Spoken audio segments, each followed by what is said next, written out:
Amarrer la pirogue au bateau est un exercice délicat pour les piroguiers. Malgré la délicatesse et les risques de noyade qu'ils encourent au quotidien, rien ne semble arrêter la frénésie des piroguiers sur le fleuve d'amarrer les pirogues au bateau. En réalité, il n'existe pas de centre de formation proprement dit d'amarrage des pirogues au bateau. Mais selon les piroguiers eux-mêmes, la technique s'acquiert implicitement par l'expérience et se transmet aussi implicitement de génération en génération. Nous avons toute une technique là que nous faisons afin de bien amarrer le bateau. C'est ce que nous apprenons nos petits, donc de génération en génération, car nous sommes habitués de ça. Ces riverains qui, en dehors de marché forain, trouvent dans le bateau une sorte de marché flottant auquel personne ne veut rater l'occasion pour satisfaire à ses besoins. Nous venons ici seulement vendre les bananes que vous avez vues, car nous avons un peu la manque du marché là.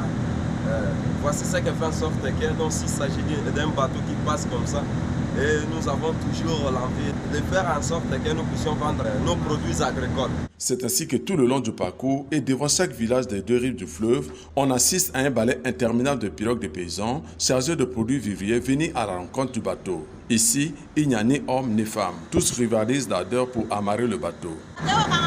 C'était vraiment difficile. Si on n'avait pas ralenti, la pirogue serait renversée avec des enfants. Nous n'avons pas peur de l'eau. On est déjà habitués. Le plus souvent, le bateau n'accoste pas et fait seulement une escale au large afin de permettre aux piroguiers d'amarrer sans risque. On ralentit pour éviter la noyade. Si on ne ralentit pas, la pirogue peut chavirer. Et par une savante manœuvre, certains parviennent à se coller lestement au bateau et d'autres par contre se font renverser par des vagues. Il y a tant de risques. Parfois, en venant comme ça, vous pouvez chavir comme ça. Vous pouvez aussi perdre tout ce que vous aviez, même nos vies aussi. Et pour ceux qui ont réussi à se coller contre le plat-bord du bateau, une fois leurs embarcations solidement attachées, peuvent alors commencer des échanges commerciaux. Ce n'est que de cette manière que les passagers installés dans le bateau s'approvisionnent en produits vivriers qu'ils revendront par la suite au port de Brazzaville. Ils nourrissent presque la moitié de Brazzaville. Ils viennent vendre du poisson, du chouchou, beaucoup de légumes, beaucoup de choses. C'est important aussi pour les habitants de Brazzaville.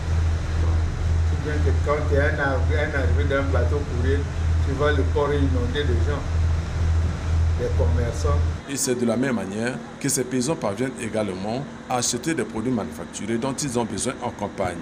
Nous manquons quelques produits manufacturés là, les produits finis tels que le filet, le savon et consorts.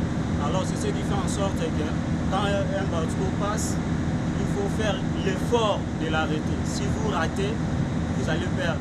Si autrefois sur le fleuve Congo, le bateau servait de moyen de déplacement des populations riveraines, aujourd'hui, il devient en plus de sa traditionnelle vocation un marché flottant dans lequel se développent des échanges commerciaux entre les passagers et les paysans.